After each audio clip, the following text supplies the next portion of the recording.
Mesdames et messieurs, bonsoir. Alinéa parle culture ce soir avec l'une des fiertés congolaises en la matière, Emeraude Kouka, très connu dans cet univers.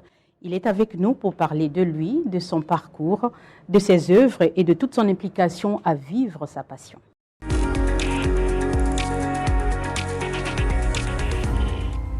Emeraude Kouka, bonsoir. Bonsoir. En tout cas, merci d'être avec nous. C'était un honneur de vous recevoir dans Alinéa. C'est moi qui vous remercie. Emeraude Kouka, vous êtes jeune, homme de lettres, né en 1993 à Brazzaville, diplômé en droit privé fondamental, écrivain, critique d'art, attaché au département de la culture, des arts et du tourisme à la présidence de la République. Emeraude Kouka, vous avez à votre actif quelques œuvres littéraires, 2 recueils de poèmes pour être précise. Alors une question, d'où vous est venue cette passion à la culture ? Alors, je crois qu'elle trouve racine dans pas mal de facteurs qui ont marqué ma vie à des stades assez différents.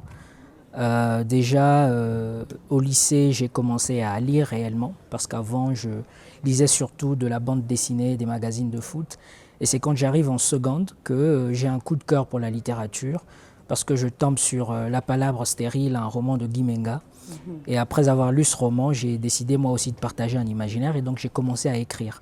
Mais j'étais loin d'imaginer que la littérature, et même les arts plus largement, feraient partie de mon quotidien, ou même que je rêverais d'en faire un métier.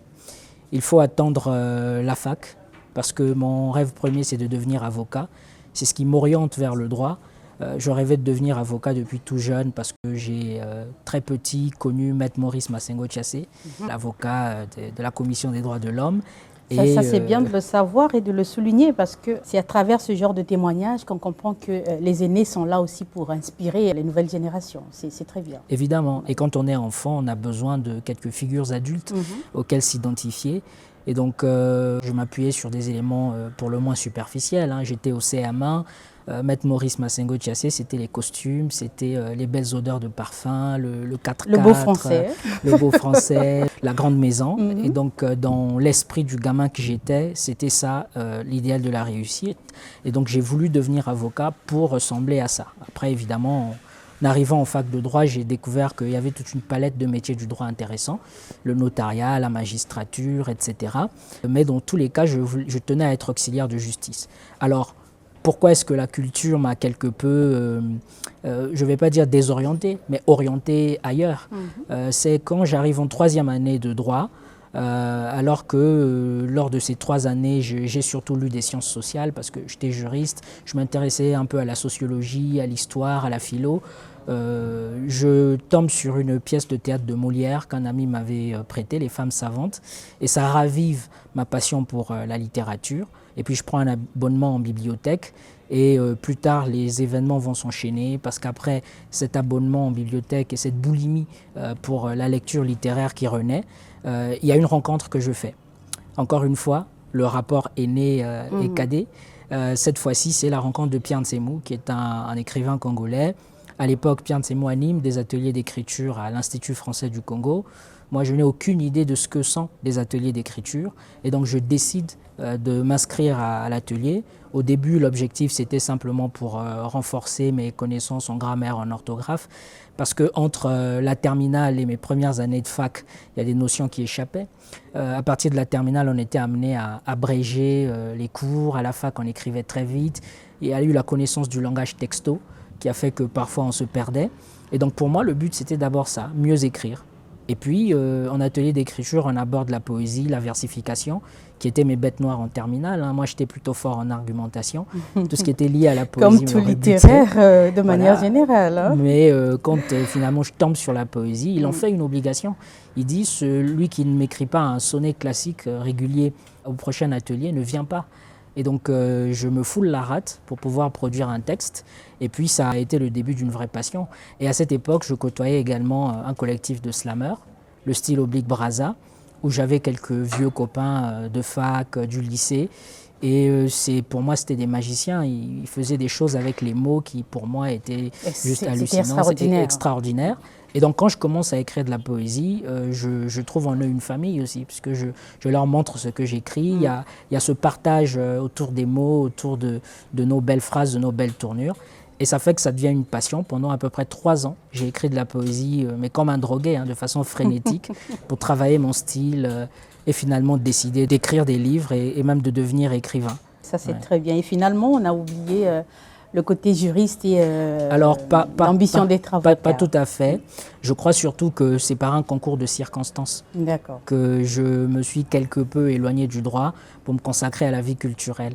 C'est-à-dire que quand je suis en master de droit, à l'époque, je suis à la maison, mais je commence à animer des conférences sur l'art. Et ça aussi, ça m'est tombé dessus. C'est à tout hasard. Quelqu'un avait été contacté pour une conférence sur les cultures urbaines. Il n'était pas disponible, il me recommande. Et puis j'anime une conférence, 2, 3, ça devient une habitude.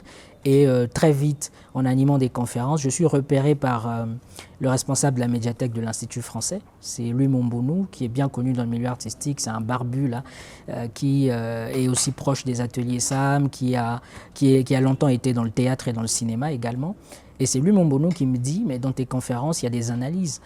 Pourquoi est-ce que tu te contentes simplement de faire des exposés sur des sujets? Je pense que tu peux faire de la critique d'art. Et il m'oriente vers donc les ateliers SAM, qui organisaient à l'époque la rencontre internationale de l'art contemporain. Là, nous sommes à la 5e édition. Et puis, je fais là-bas la connaissance d'une historienne de l'art, Alexia Clorinda, qui enseigne l'histoire, non, une italienne, qui enseigne l'histoire de l'art en Angleterre. Et c'est elle qui me met le pied à l'étrier, elle me donne quelques bases sur ce que c'est que la linguistique, la sémiologie, l'histoire de l'art.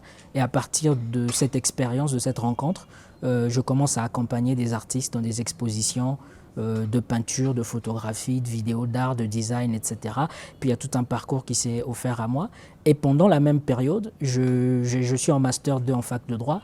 Je rencontre le problème que rencontrent à peu près tous les étudiants de ma promotion et même avant ma promotion et peut-être même après, qui arrivent au département de droit privé de Marianne Gouabi, c'est-à-dire pas de directeur de mémoire. Vous êtes en Master 2, vous vous inscrivez surtout pour la bourse, mais dans le fond, vous ne faites pas réellement cours. Et donc, on est un peu délaissé, abandonné à nous-mêmes. Et on n'est pas dans une démarche de préparation d'une soutenance de master. Et puis, bon, la réalité, c'est que beaucoup ont fini par dévier. Il y en a qui sont devenus artistes, enfin c'est un peu mon cas. Il y en a qui se lancent dans l'entrepreneuriat, d'autres vont continuer leurs études au Sénégal, en France. Il y en a qui vont dans un office notarial pour un stage. Et puis à l'époque où moi je quitte la fac de droit, le concours de l'ENAM est suspendu. Donc il n'y a même pas la possibilité de l'alternative de devenir magistrat ou faire barreau. Et c'est la culture qui m'ouvre ses portes à ce moment-là, parce que je décroche un premier emploi au service de la communication et de la production de l'Institut français, qui, vous le savez, est une structure culturelle. Et puis après, il y a eu la suite du parcours. Oui. D'accord, ben c'est très bien parce qu'on comprend bien qu'en défi des difficultés que vous avez rencontrées à l'Université Marianne Gouabi à poursuivre réellement votre ambition, mais vous avez eu une autre porte qui s'est ouverte à vous et qui a fait de vous ce que vous êtes aujourd'hui. Donc, une difficulté qui finalement crée une opportunité et quelque chose qui n'a pas été attendu. Et aujourd'hui, vous êtes un grand culturel. C'est une fierté. Oui, c'est-à-dire que comme me le dit souvent un ami avec une phrase qui lui arrive chaque fois qu'on discute, quand une porte se ferme, il y en a une autre qui s'ouvre. Et donc, moi, en étant en 2e année de master, dans l'expectative de cet examen qui doit finalement légitimer mon parcours, parce qu'aujourd'hui, quand vous avez un master 1, les gens considèrent que vous avez une licence avec la réforme LMD. Exactement. Alors que c'est l'équivalent de la maîtrise de l'époque et qu'un master 1 vous donne encore la possibilité de vous présenter au concours de l'ENAM.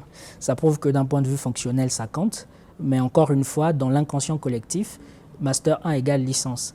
Et donc, je n'ai pas pu aller au bout. Mais les opportunités qui se sont offertes à moi m'ont permis d'aller plus loin et finalement de m'accrocher à ma passion. C'est vrai qu'à l'Institut français, c'était de la communication que je faisais, un peu de production, mais j'étais au contact des artistes tous les jours. J'écrivais sur les artistes, sur les événements, on orientait les artistes, on participait à des sélections, par exemple pour la fête de la musique, à des auditions. Et donc ça a fait que j'étais dans un monde qui m'épanouissait parce que c'était le monde de la créativité, de la liberté. Et même au niveau du personnel de l'Institut français, il y avait des personnes qui avaient des sensibilités artistiques. Et donc c'était pour moi le bon monde pour apprendre à la fois la vie de travail en administration, la vie de travail collectif, et puis également l'épanouissement qu'il y a dans un milieu artistique. Tout à fait. Tout cela est très intéressant, vraiment. Bravo, chapeau. On va parler de vos œuvres, on va les décortiquer. Le premier, c'est Hérésiarque toute la lyre. C'est un recueil de poèmes paru aux éditions Le Lys Bleu en 2019. Ouais. Ce qui nous intrigue à première vue, c'est le titre, L'Hérésiarque toute la lyre. Bon. Qu'est-ce que cela signifie exactement? Comme disait Chikaya Otamsi quand on lui reprochait son hermétisme, la clé se trouve au niveau de la porte. Et la caractéristique même de la poésie d'Otamsi, c'était que les titres de ses poèmes donnaient toute la signification du texte.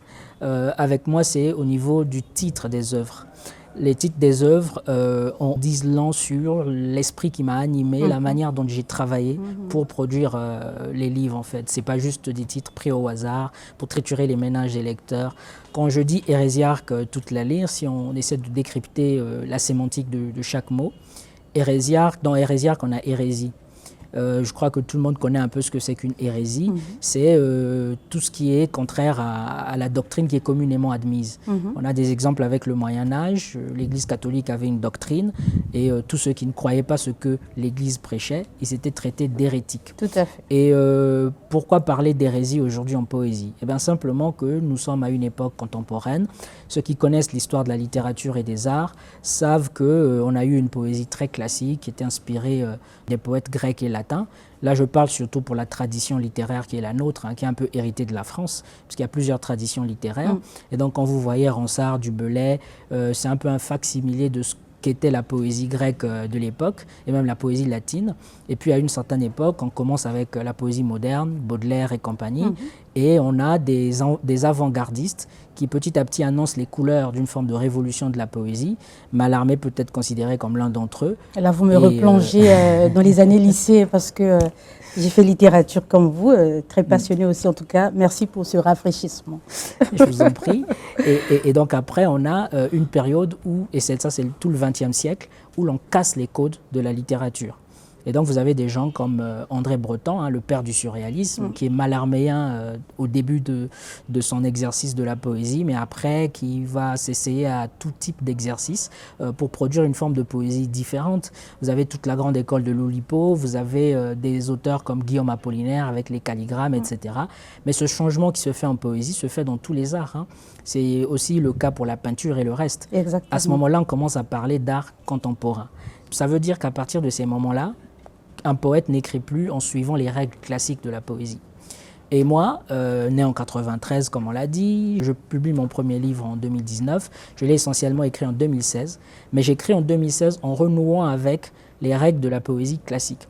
Et donc, ceux qui me lisent ont comme première réaction le fait que je sois quelque peu ringard. On se dit c'est une poésie un peu vieillotte, atavique. Pourquoi écrire comme ça? On n'écrit plus comme ça. C'est suranné d'écrire comme ça. Mais oui, c'est ça mon hérésie justement. C'est d'être capable d'écrire comme quelqu'un du XVIIIe siècle alors que j'écris au XXIe siècle, mais en utilisant une sensibilité qui est contemporaine. Et pourquoi toute la lyre?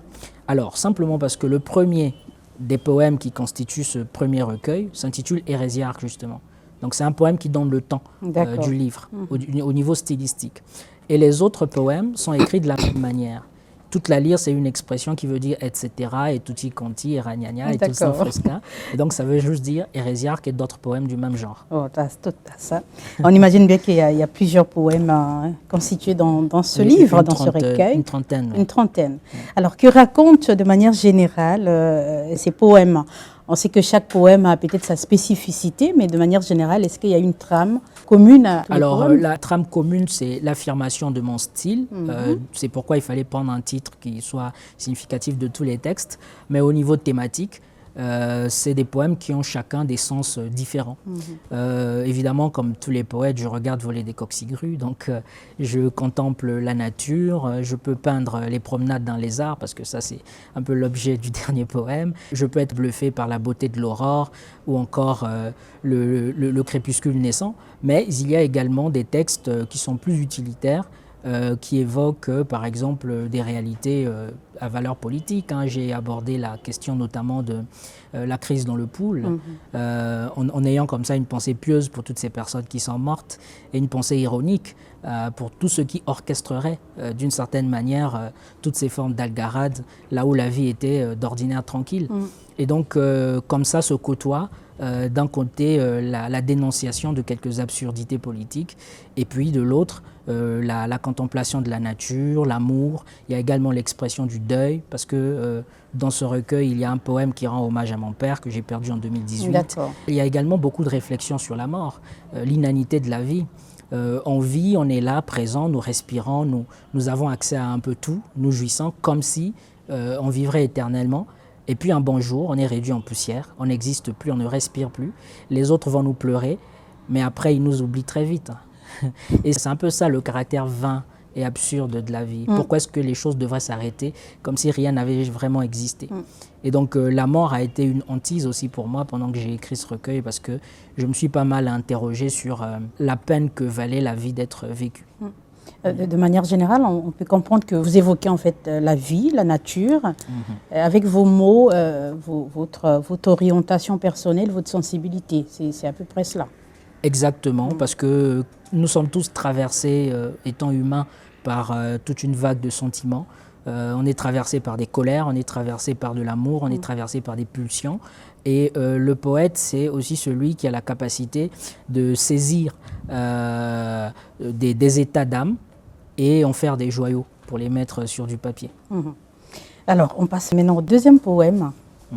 Abyste de Na, édition Kamet 2021. Qu'est-ce que c'est? Justement, le titre Abyste de Na fait écho au premier ouvrage. J'ai dit qu'avec Hérésiarque, toute la lyre, le style était très laborieux, inspiré des classiques. Avec Abyste de Na, c'est tout le contraire. J'ai voulu vraiment me lâcher. L'idée n'était pas de polir les textes un par un, mais de produire des choses plus ou moins simples. Ça veut dire que lorsqu'une inspiration me traversait, en fait, j'écrivais sans volonté réelle de retravailler le texte. Ça se rapproche un peu de ce que les surréalistes ont appelé l'écriture automatique. Sauf que moi, évidemment, je pouvais faire quelques pauses comme ça pour réfléchir sur un mot.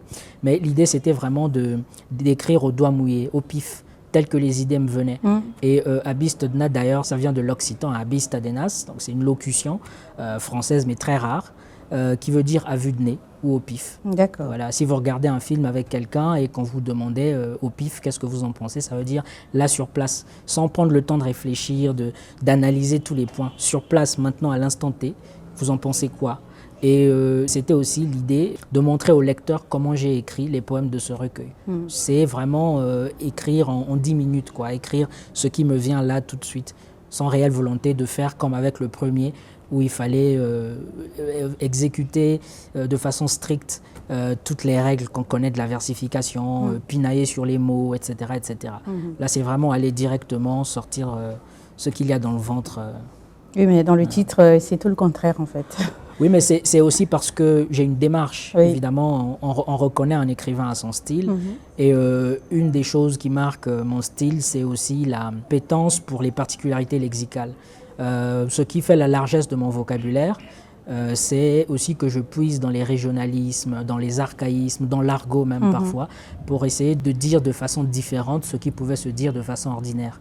Et c'est la petite énigme au niveau du titre qui va justement susciter la curiosité du lecteur pour en savoir un peu plus en commençant à lire. Voilà. Et là, c'est de manière générale le résumé de ce que représente réellement Émeraude Kouka, passionné par l'ancien, mystère, tout ce qui pousse à la réflexion. Et surtout qui sort de l'ordinaire. Qui sort de l'ordinaire, atypique, c'est très passionnant tout ça. L'objectif, c'est toujours de sortir du banal. Vous voyez, dans la façon dont nous parlons tous les jours, on a des mots que nous utilisons, on a des expressions que nous utilisons qui sont devenues même des lieux communs. Vous voyez que quand quelqu'un a par exemple envie de parler d'une belle vue, en se mettant par exemple devant une fenêtre dans une maison à étage, il vous dira la vue est imprenable.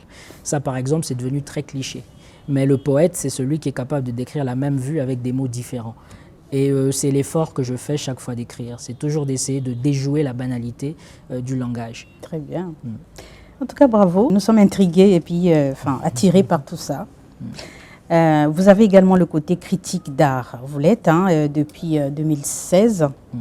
À ce titre, vous collaborez avec des artistes de renommée internationale, tant congolais qu'étrangers.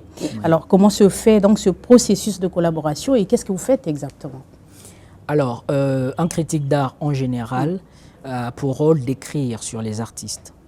Autant circonscrire déjà au niveau de l'appellation critique d'art, parce qu'il y a des spécificités avec la critique littéraire, il y a aussi ceux qu'on appelle des critiques de cinéma. Le mot critique d'art ou le vocable critique d'art renvoie d'abord à ceux qui écrivent sur ce qui relève des beaux-arts. Ça, c'est le sens un peu moyenâgeux de cette locution-là. Alors, dans la pratique, un critique d'art s'intéresse un peu à tout parce que les disciplines aujourd'hui s'interfécondent et s'interpénètrent et on est amené à travailler sur tout. Alors, quel est mon rôle à moi? C'est celui d'analyser les œuvres des artistes. Parce qu'il y a ce cliché complètement mensonger, comme la plupart des clichés d'ailleurs, qui veut ou qui dit que le critique d'art, c'est celui qui est là pour descendre les œuvres des artistes, pour venir émettre des critiques acerbes, dénigrées. Il y a un humoriste qui m'a fait cette blague en me disant oui, mais en fait, l'artiste, c'est celui qui balaie et puis le critique d'art, c'est celui qui passe après pour dire non, mais là, il y a encore du sable. Non, mais c'est faux. Le critique d'art, c'est pas celui qui fait ça. La critique d'art ou la critique en général n'est pas l'art de donner des jugements de valeur. C'est pas ça la critique. Les jugements de valeur, tout le monde peut en faire parce qu'on a tous une sensibilité. La critique, c'est d'abord être muni d'outils techniques dans une discipline artistique donnée et puis d'être capable, grâce à ces outils techniques, d'émettre une analyse. Si vous avez un jeune peintre, par exemple, qui venait de Gamboma, qui prend une toile et qui vous peint quelque chose, mais qui n'a peut-être pas fait l'école des beaux-arts, qui n'a aucune sensibilité artistique parmi les classiques, le critique d'art, par exemple, peut reconnaître que par rapport aux différents traits de ces sujets dans sa toile, ça se rapproche par exemple de l'expressionnisme allemand, que c'est un artiste qui s'inscrit dans la lignée par exemple de Malcolm de Chazal ou encore de Pablo Picasso. C'est le critique qui relève ce genre d'éléments en fait. Il est capable de vous ressortir le non-dit du travail d'un artiste en faisant des connexions avec des approches esthétiques déjà connues. Et puis évidemment, le jugement de valeur peut intervenir, mais c'est jamais des phrases faciles comme c'est beau, c'est pas beau. Ça, c'est un peu trop simpliste. Le critique, c'est celui qui simplement montre la technique de l'artiste, la compétence de l'artiste, et puis à un certain niveau, dans son langage, on comprendra s'il apprécie ou s'il déprécie.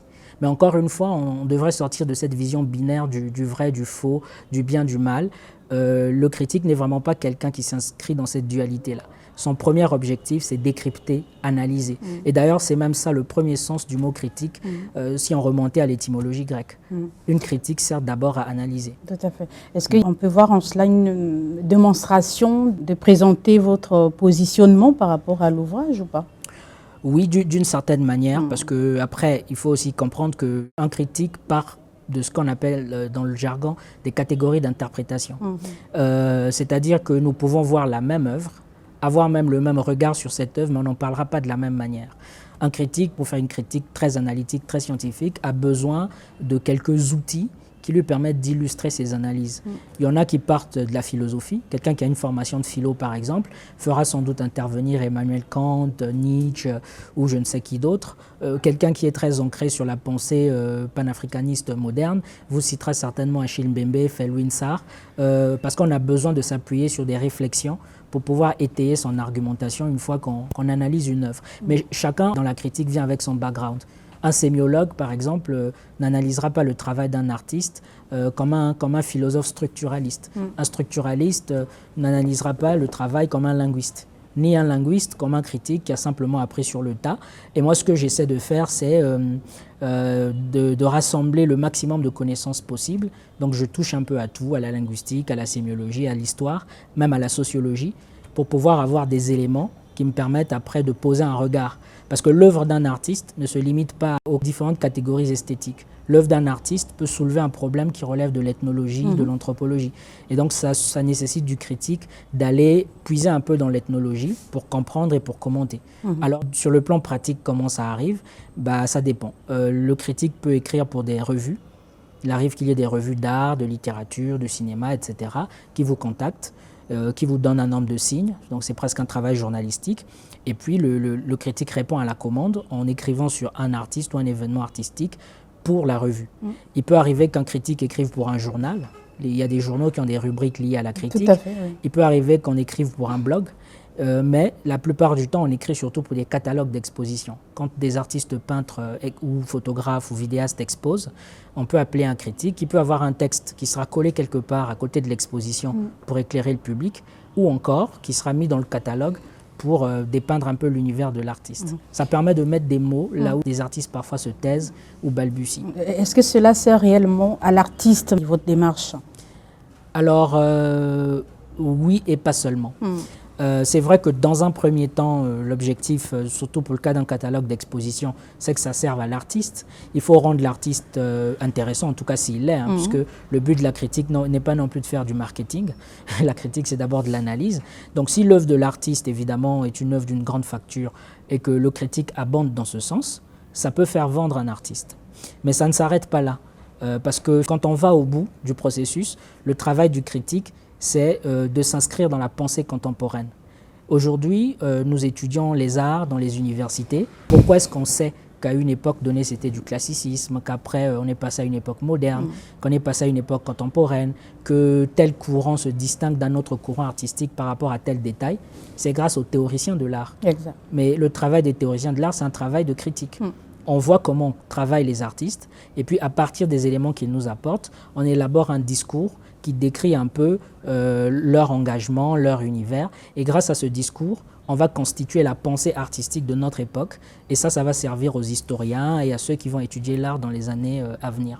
Est-ce qu'il ne vous arrive pas de fois de vous tromper par rapport à la portée même ou à la valeur de l'œuvre présentée par l'artiste? Alors, moi, je n'utiliserai pas le verbe se tromper, simplement parce que en matière d'appréciation d'une œuvre d'art, c'est pas comme avec les évangiles, où... c'est pas de la mathématique, voilà, 1 plus 1. C'est pas 1 plus 1 égale à 2, c'est ni parole d'évangile, ni évidence mathématique. Avec les œuvres d'art, chacun voit avec ses yeux, chacun analyse en fonction de sa sensibilité et de son background, de son bagage. Et l'idée simplement, c'est de donner un avis, de faire une analyse en s'appuyant sur des éléments probants. L'idée, c'est de ne pas faire de déclarations gratuites. Vous pouvez dire « je trouve ce tableau beau ». Évidemment, tout le monde va constater qu'il est beau, mais c'est gratuit de dire ça comme ça.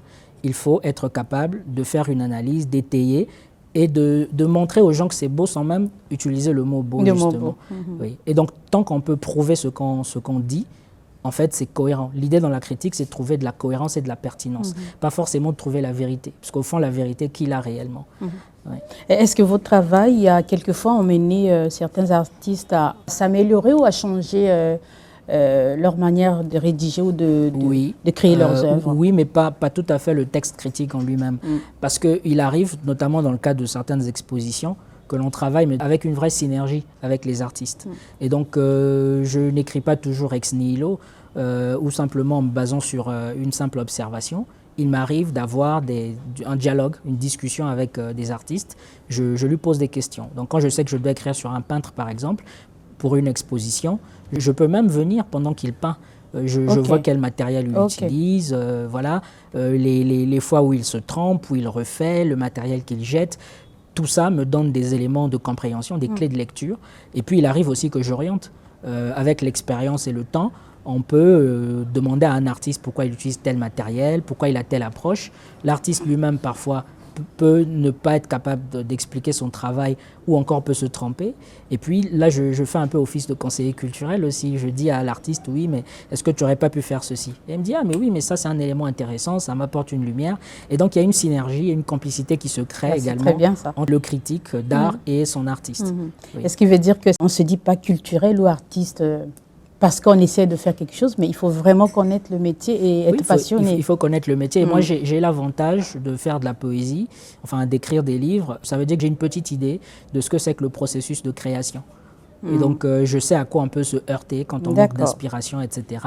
Et ça améliore un peu mon approche critique. Mais évidemment, on n'est pas obligé d'avoir fait de l'art pour être un bon critique. Je crois que celui qui a montré un peu le chemin à tout le monde en Afrique, Simon Djamil, le fondateur de la Revue Noire, il n'est pas artiste lui-même, mais c'est un des plus brillants critiques que nous ayons en fait dans l'histoire de l'art contemporain africain. Mais évidemment, c'est très courant qu'on soit à la fois commissaire d'exposition et critique. D'ailleurs, il n'y a pas de critique d'art tout court. En général, les gens qui font de la critique font autre chose. Ils sont commissaires d'expo et critiques, artistes artiste est critique, écrivain est critique, philosophe est critique. J'ai rarement vu quelqu'un qui soit uniquement dévoué à la critique d'art. C'est pas évident. Est-ce qu'on peut commencer par la critique d'abord et être autre chose? Il y a des fois où les critiques deviennent des artistes. D'accord. Oui, mais dans la plupart des cas, même le critique qui est critique a eu quelque chose au départ qui lui a servi de base pour aller vers la critique. C'est une discipline qui est hautement scientifique, qui nécessite énormément de ressources, une grande culture générale. D'ailleurs, Gustave Flaubert, quand il écrit son dictionnaire des idées reçues, définit le critique comme celui qui connaît tout. Parce que c'était une idée reçue comme ça depuis le Moyen-Âge, on pensait que les critiques connaissaient tout. Donc quand les gens voyaient un critique, on vous posait des questions sur tous les livres du monde, tous les peintres, parce que ça nécessite énormément de ressources. Et c'est pas facile parce qu'il faut lire constamment, se cultiver pour défendre justement ce titre-là. Et le pire, c'est que ça paye pas très bien. Est-ce qu'il y a des mauvais critiques? Ça existe? Je pense que oui. Pour moi, les mauvais critiques, c'est ceux qui sont acquis à certaines idées. C'est ceux qui ont des points de vue systématiques. Parce que dans la société, on en voit des gens qui ont des idées arrêtées sur la religion, ça c'est très fréquent. Des idées arrêtées sur la politique, vous ne pouvez pas leur prouver le contraire. Des idées arrêtées sur le football, des idées arrêtées un peu sur tout. Et un critique qui, dans sa conception de l'art et de l'approche artistique, se fait des idées arrêtées, c'est quelqu'un qui n'apprendra rien de nouveau. Il faut vraiment être dans un perpétuel état de réception, d'apprentissage de nouvelles choses. Et donc s'ouvrir à toutes les formes de points de vue, de philosophie. Il n'y a que comme ça qu'on fait évoluer les points de vue et qu'on se cultive. Sinon, quand on a des idées arrêtées, on s'enferme et on n'avance pas. Et même là où on ne comprend pas, on essaye quand même de se mettre à la place de... Évidemment, oui. De l'auteur. Évidemment, il faut extrêmement d'empathie pour faire de la critique parce que les artistes, comme je l'ai dit, ne savent pas toujours parler de leur œuvre et par moments, même sans le vouloir, le critique est un peu un porte-parole de l'artiste. Mais pour ça, il faut commencer par comprendre l'artiste. Il ne faut pas juste venir faire dire à l'artiste ce qu'on veut. Parce qu'il y a deux pièges justement. Le premier piège, c'est de faire du critique un simple journaliste, un simple marketeur. L'artiste a dit que les plantes sont vertes, moi le critique je viens de dire la même chose. C'est pas ça l'idée, l'idée c'est analyser. Même quand on sent que l'artiste parfois se trompe, on peut aller dans un autre sens. Mais c'est également prendre en compte le fait que l'artiste avait une sensibilité et quand les artistes parlent de fleurs, vous n'allez pas parler de râteau et de houx parce que c'est pas tout à fait la même chose. Donc on risque le hors-sujet lorsqu'on n'est pas bien positionné. Merci beaucoup. Vous êtes membre du comité artistique du festival Kokoutanar. Racontez-nous. Alors, le festival Kokoutanar, qu'on appelle aussi les rencontres internationales de la photographie d'auteur de Brazzaville, c'est un festival qui, aujourd'hui, a 2 ans et donc a connu 2 éditions. Jeune festival. Jeune festival, parce qu'il se tient chaque année. Il y a eu une première édition l'année dernière, une deuxième cette année-ci. L'objectif, c'est, à Brazzaville, réunir des photographes du Congo et d'ailleurs, autour d'une thématique D'ailleurs, on voit Afrique, au-delà de l'Afrique. Le monde, quoi. Le monde. Parce que voilà, il y a diverses nationalités, on ne se fige pas, on ne se bloque pas. Et l'idée, c'est vraiment les réunir autour de ce qu'on appelle la photographie d'auteur. Alors, c'est quoi la photographie d'auteur? C'est toute la distinction entre le photographe artiste, c'est-à-dire celui qui saisit le réel grâce à son appareil photo et qui peut donner un regard sur la vie à travers une exposition d'art, etc. Et puis le photographe qui vous interpelle à la corniche lorsque vous êtes en train de manger une glace avec vos enfants et qui dit photo minute. Donc il y a les photographes de la rue qui, eux, n'ont pas d'approche artistique. Ils font de la photo pour finir dans les albums. Et les photographes ordinaires comme nous autres avec son téléphone, oui, mais ça existe aussi Après, oui, tout le monde est devenu photographe aujourd'hui grâce au smartphone. Mais il y a ça, justement, la photo comme étant objet du quotidien. Et puis, il y a la photo comme étant un élément d'interprétation du réel qui s'inscrit à la même enseigne que la littérature, que la peinture, que le cinéma ou que le théâtre. Et cette dimension justement plus réfléchie, plus esthétique de la photographie constitue un art. Et donc l'idée c'est de rassembler des artistes photographes, pour dire les choses comme ça, autour d'une thématique donnée. On avait déjà eu comme premier thème l'Afrique en face, et après cette année on a eu l'Afrique qui vient. Et puis c'est moi qui ai eu le privilège d'écrire le texte critique qui a accompagné l'expo, et on s'est appuyé sur pas mal de philosophies actuelles. Et l'Afrique qui vient fait écho d'ailleurs à un texte du philosophe camerounais Achille Bembe, qui a écrit dans les actes d'un colloque qu'Alain Mabonkou a animé au Collège de France justement en 2016-2017. Penser écrire l'Afrique aujourd'hui, c'était ça le titre de l'ouvrage. Et Achille Mbembe signe dedans un texte intitulé « L'Afrique qui vient », dans lequel il essaie un peu d'analyser ce que va être l'Afrique du futur. C'est-à-dire cette Afrique qui est annoncée par les organismes des Nations Unies comme étant le grand hub démographique du monde, parce que nous aurons une explosion démographique qui fera que tous les enjeux du monde seront centrés vers l'Afrique, et comment profiter justement de cette explosion démographique pour faire avancer l'Afrique. Et il y a Felwine Sarr qui propose des approches comme repenser les métaphores du futur, repenser nos cadres épistémiques pour pouvoir donner à l'Afrique une nouvelle marche, et les artistes devraient peut-être se saisir de ces enjeux-là pour eux aussi participer à cette espèce de révolution africaine qui vient. Mais si et seulement si on en prenait réellement conscience, à la fois au niveau artistique, au niveau des dirigeants, au niveau même des populations et dans notre rapport à nos vies et à nos états.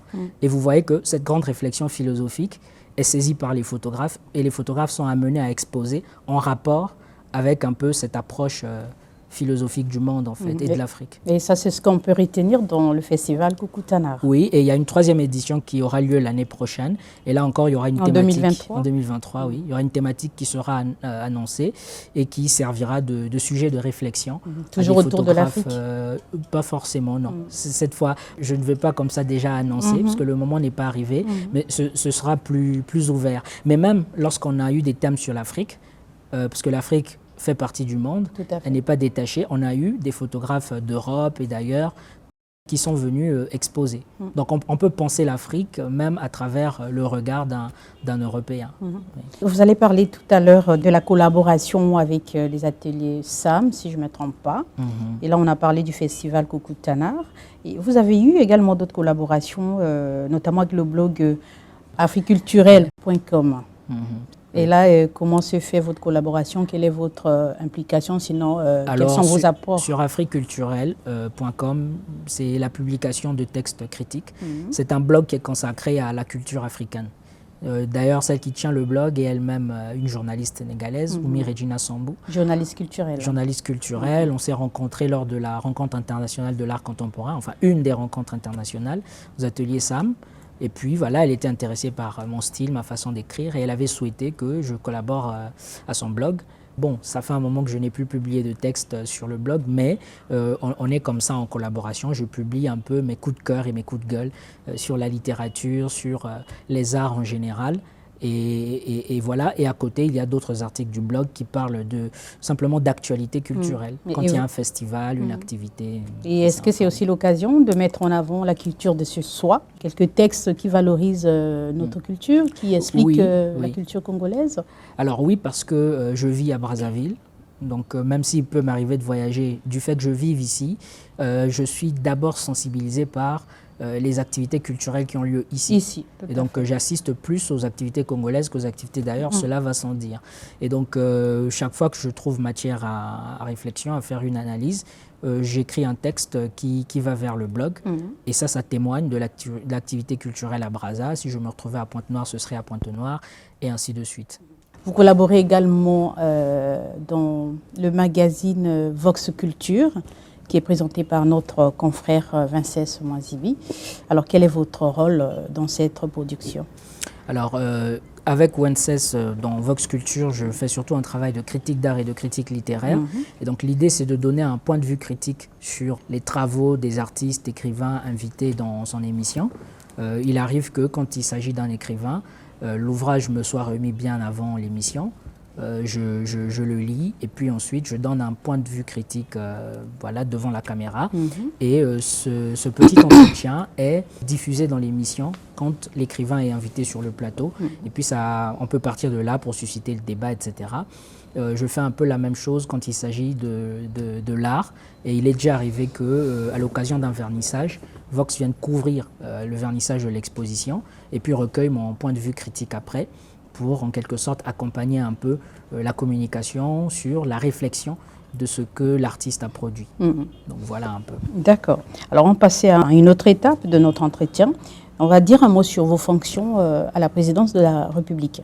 Vous êtes attaché au département culture, art et tourisme de la présidence de la République. Donc on comprend bien un collaborateur de Madame Lydie Pongo, qui est conseillère du président de la République, très impliquée dans cette démarche du président qui est très porté vers les questions de développement et de valorisation de notre culture. Donc nous saluons déjà le grand travail fait par Madame Pongo. Nous la voyons à l'œuvre tout le temps.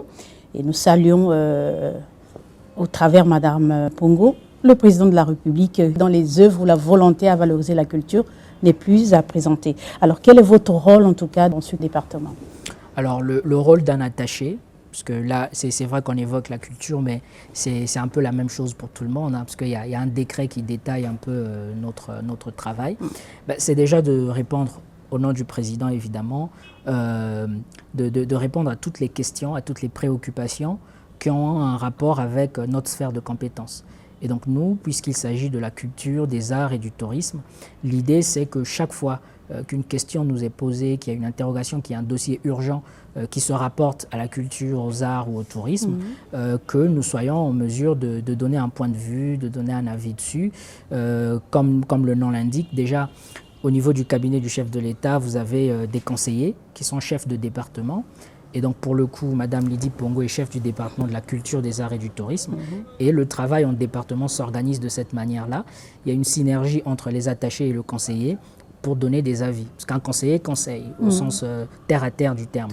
Et donc conseiller, ça se fait généralement par la voie écrite parce que c'est de l'administration. Et donc on conseille, on oriente le président sur les questions liées à la culture, mais pas seulement quand on nous soumet des dossiers.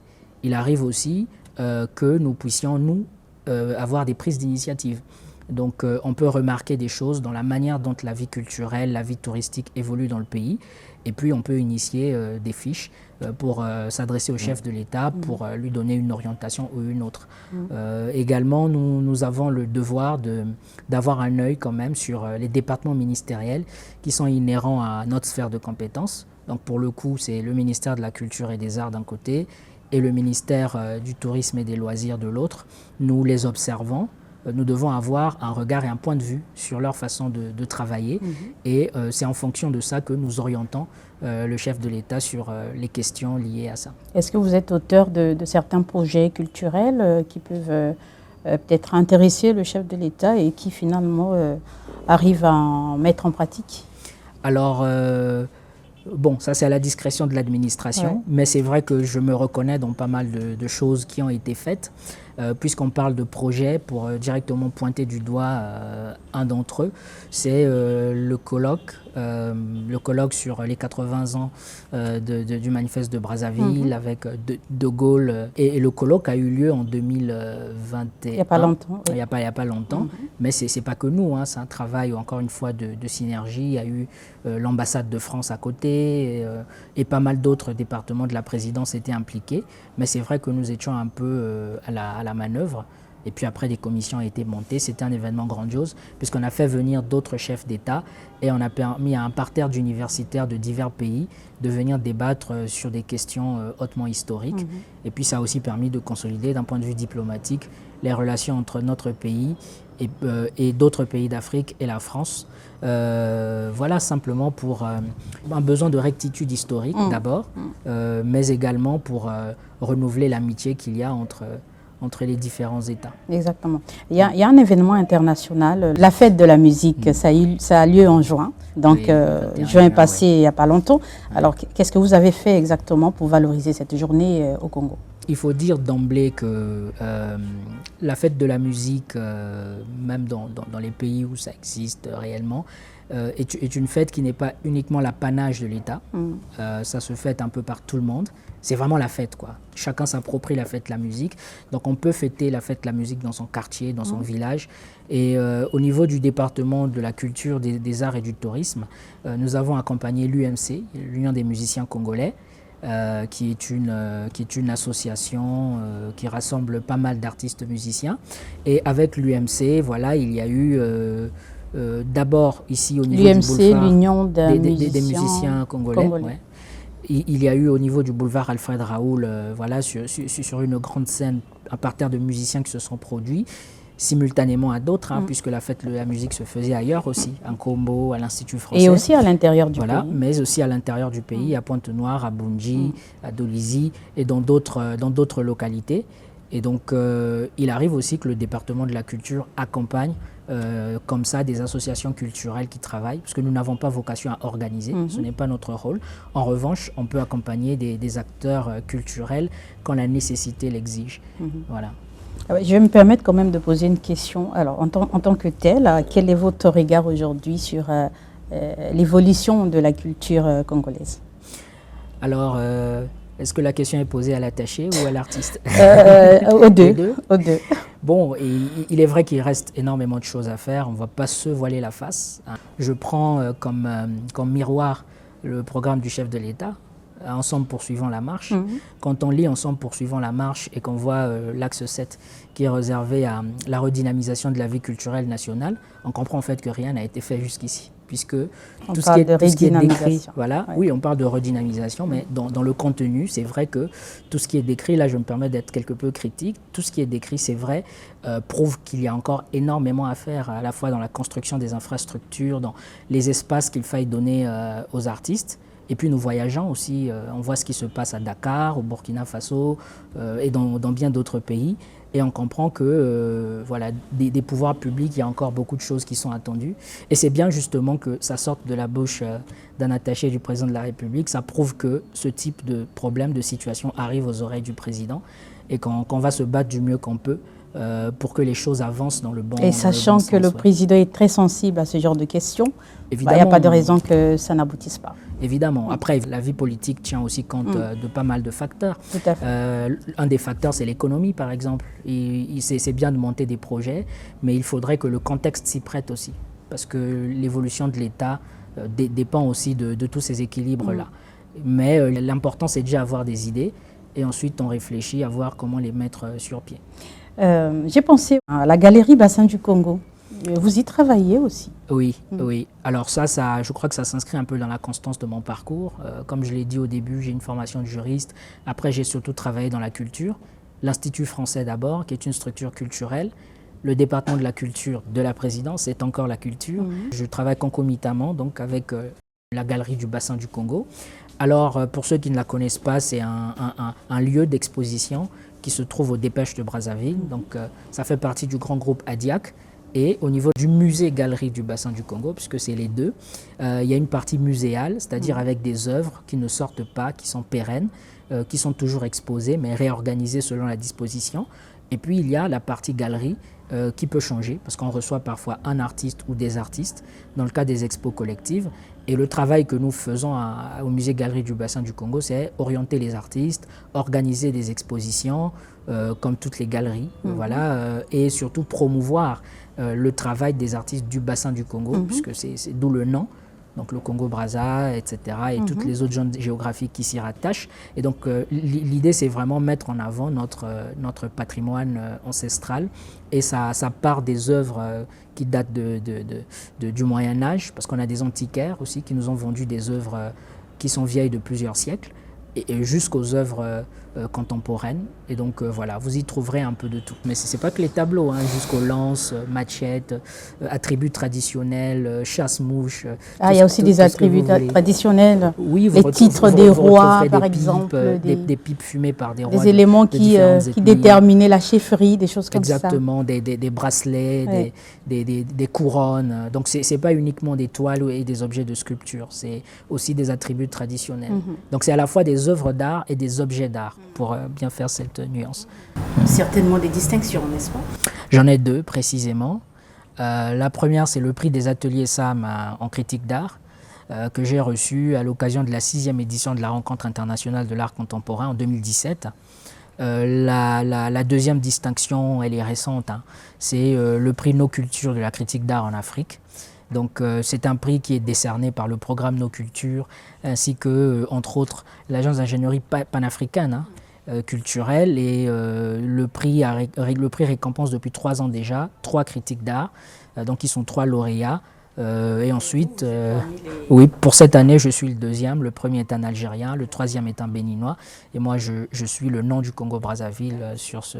Je pense qu'on a fait le tour de toutes les questions liées à votre parcours, à votre passion, à votre métier, qui est donc le métier de la culture. Un mot pour terminer?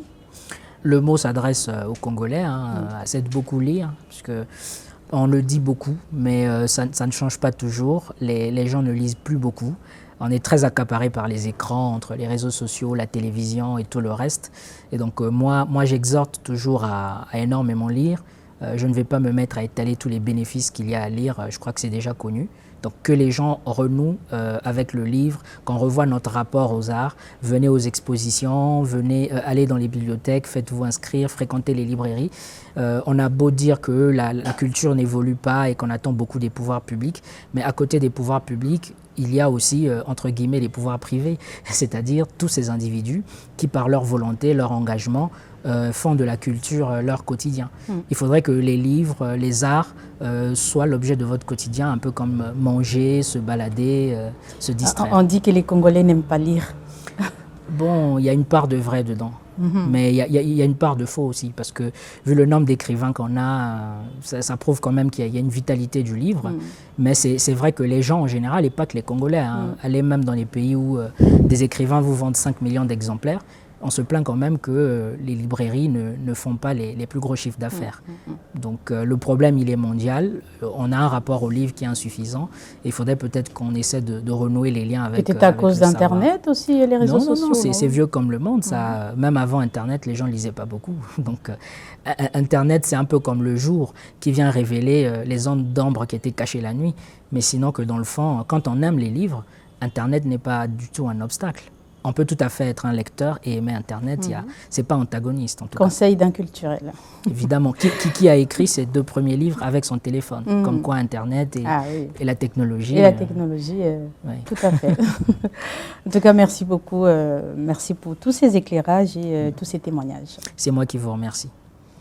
Merci très chers téléspectateurs pour votre fidélité. Merci à toute l'équipe technique. Merci à la collaboration de France Neliende, Yann Boussati, Arsi Londou, Rishi Pemba, Gédéon Djaoumba, Gildas Bassonga, Chaber Gouma, Donavi et Balé. En tout cas, merci pour votre fidélité. Un merci particulier à Monsieur le Directeur Général de Télé Congo, André Andélé. À très bientôt pour une autre thématique.